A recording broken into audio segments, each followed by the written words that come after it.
அனைவருக்குமே வணக்கம். சற்று முன் கிடைத்திருக்கக்கூடிய ஒரு மிக மிக முக்கியமான செய்தி ஒன்று வெளியாகியுள்ளது.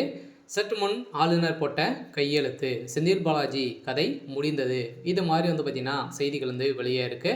ஸோ ஏற்கனவே தெரியும். அனைவருக்குமே பார்த்தீங்கன்னா செந்தில் பாலாஜி அவர்கள் இந்த டாஸ்மாக் கூடிய நிறுவனத்தில் நடந்த ரைடின் அடிப்படையில் செந்தில் பாலாஜி அவர்களுடைய வாழ்க்கையை முடியக்கூடிய அளவுக்கு தான் இப்போ நடந்துட்டு இருக்கு. இவர் மீது எக்கச்சக்கமான வழக்குகளும் இருக்குது. இப்போ பார்த்தீங்கன்னா டிரான்ஸ்ஃபார்மருடைய மின்சாரத்துறையில் பார்த்தீங்கன்னா டிரான்ஸ்ஃபார்மர் கான்ட்ராக்ட் மூலமாக பார்த்தீங்கன்னா விடப்பட்ட நிலையில் அரசுக்கு 400 கோடிக்கு மேலே பார்த்தீங்கன்னா இழப்பீடுகள் இவர் செஞ்சிருக்காரு அப்படின்ற மாதிரி ஏற்கனவே வழக்கு தொடர்ந்த நிலையில் இந்த வழக்கின் அடிப்படையிலும் அதே மாதிரி பார்த்தீங்கன்னா ஏற்கனவே டாஸ்மாக் கூடிய நிறுவனத்தில் நடந்த ரைடின் அடிப்படையில் குறைந்தபட்சம் 1000 கோடிக்கு ஸோ நடந்தது இல்லையா, இந்த பணங்கள் அனைத்துமே ஸோ எங்கே இருக்குது அப்படின்றத இப்போ பார்த்தீங்கன்னா இரண்டாவது முறையாக நடந்த ரைடில் சிக்கிய உதயநிதியுடைய நண்பர்களும் இப்போ வசமாக ஏற்கனவே டாஸ்மாக் நிறுவனத்தில் ஒரு வேலை செய்திருந்த மேலாளராக இருந்த விசாகன் அவர்கள் கொடுத்த வாக்குமூலத்தின் அடிப்படையிலும் இப்போ அதிரடியாக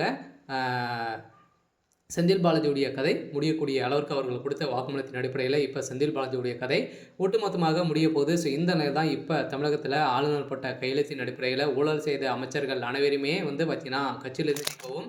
ஸோ இதே மாதிரி கைது செய்ய வேணும் அப்படின்ற அதிரடியாக ஒரு உத்தரவு பிறப்பித்திருக்காங்க. ஸோ இந்த உத்தரவின் அடிப்படையில் இப்போ அதிரடியாக பார்த்தீங்கன்னா செந்தில் பாலாஜியுடைய கதை முடிய போகுது. ஸோ அதே மாதிரி அதை தொடர்ந்து இதில் சிக்கிய முதல்வர் ஸ்டாலின் அவர்களும் பார்த்தீங்கன்னா இதில் சிக்கிற அவருடைய பேரும் அடிப்பட்டு இருக்குது. அதனால் உதயநிதி ஸ்டாலின் அவர்களும் இதில் அவருடைய பேர் இருவருக்குமே தான் கூட்டு கலவணைகள் செய்யப்பட்டிருக்காங்க அப்படின்ற மாதிரி இப்போ நிரூபணமாக இருக்குது. இதன் அடிப்படையில் ஆளுநர் பட்ட கையெழுத்தின் அடிப்படையில் இப்போ அதிரடியாக கைது செய்யப்படுறதுக்கான ஏற்பாடுகள் நடந்திருக்கு.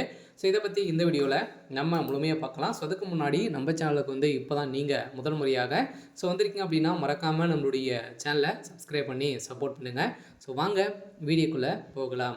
ஸோ பார்த்தீங்கன்னா ஏற்கனவே ஆளுநர் RN ரவி அவர்களுக்கும் திமுகவும் இடையே நிறைய பிரச்சனைகள் இருந்திருந்தாலுமே இப்போ திமுகவிலிருந்து பார்த்தீங்கன்னா ஆட்சிக்கு வந்ததுலேருந்தே எங்கே பார்த்தாலும் ஊழல் கொள்ளைகள் பார்த்தீங்கன்னா இது மாதிரி நடந்துட்டு இருக்கு இல்லையா.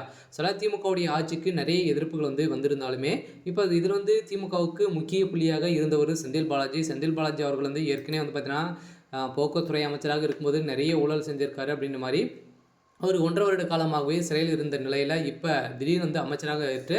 ஸோ அதுலேருந்து எக்கச்சக்கமான பணங்கள் பார்த்தீங்கன்னா சம்பாதிச்சிட்டாங்க. இப்போ பார்த்தீங்கன்னா ஒரு 5 மாதங்களிலே டாஸ்மாக் நிறுவனத்தில் நடந்த ரைடின் அடிப்படையில் ஸோ பணங்களை பொறுத்தளவுக்கு குறைந்தபட்சம் 1000 கோடிக்கு மேலே மெகா ஊழல் நடந்திருக்கு அப்படின்னு தான் நிரூபணமாகி இப்போ இந்த விஷயம் ஆளுநர் RN ரவி அவர்கள் பார்த்தீங்கன்னா சுதடியாக ஜனாதிபதியிலிருந்து வந்த லெட்டரின் மூலமாக ஆளுநர் ரவி அவர்கள் போட்ட கையெழுத்தின் அடிப்படையில் இப்போ செந்தில் பாலாஜியுடைய கதை ஒட்டுமொத்தமாக ஸோ முடிந்திருக்கு.